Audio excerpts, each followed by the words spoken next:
Assalamualaikum warahmatullahi wabarakatuh. Apa kabar Ananda solih dan solihah di rumah? Semoga Ananda selalu diberikan kesehatan ya.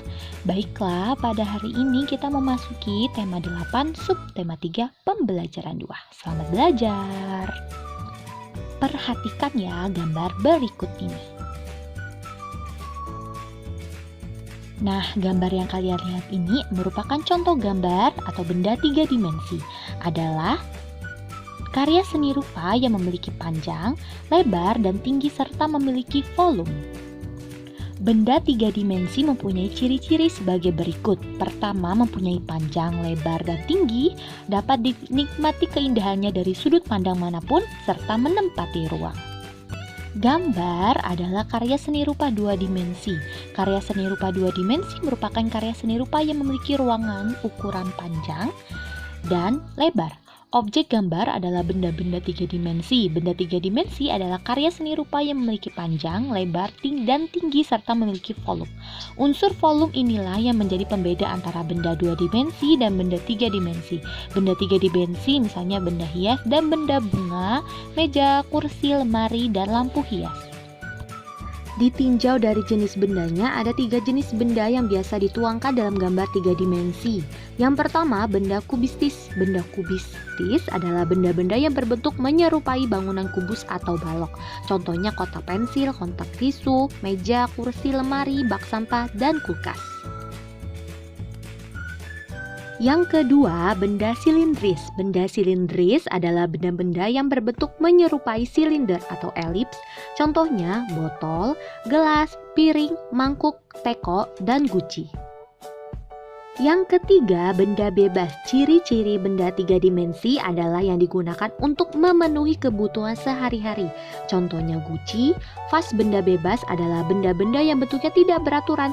Contohnya buah-buahan, pepohonan, batu-batuan, dan benda alam lain. Selanjutnya kita akan belajar tentang teknik dasar membuat gambar 3 dimensi, yaitu pertama, menggambar kerangka benda yang akan digambar. Kedua, memberi arsir dan membuat bayangan agar gambar terlihat lebih hidup.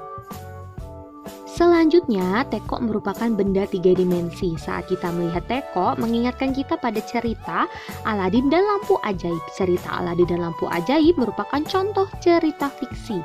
Tahukah kamu cerita Aladin dan lampu ajaib? Nah, coba kita akan mencari tahu atau mengenal cerita Aladin dan lampu ajaib. Simak ceritanya berikut ini. Suatu hari, Aladin menemukan lampu ajaib di sebuah gua. Lampu tersebut ternyata merupakan tempat tinggal sesosok jin. Jin tersebut mengatakan kepada Aladin bahwa ia bisa mengabulkan 3 permohonan dari pemiliknya.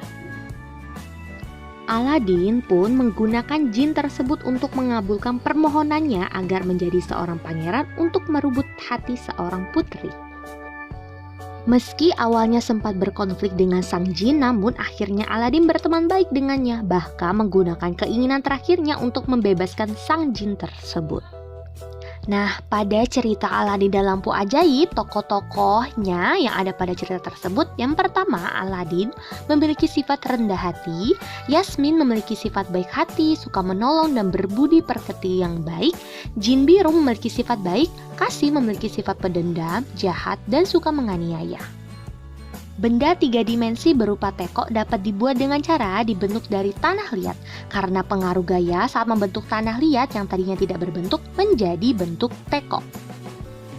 Nah, selanjutnya kita akan membahas tentang hubungan gaya dan gerak.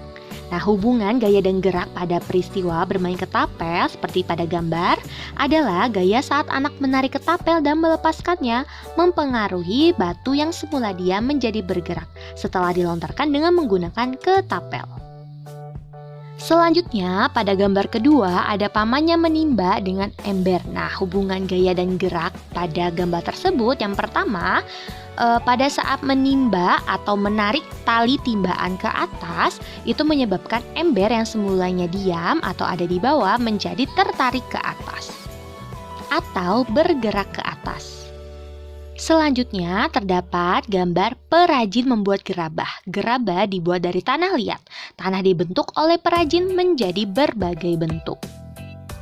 Dan hubungan gaya dan gerak pada peristiwa membuat gerabah adalah gaya yang dilakukan pengrajin saat membentuk tanah liat, mengubah bentuk tanah liat menjadi gerabah. Demikian pembelajaran pada hari ini. Ibu ucapkan terima kasih. Jangan lupa untuk selalu menjaga kesehatan. Ibu akhiri, wassalamualaikum warahmatullahi wabarakatuh.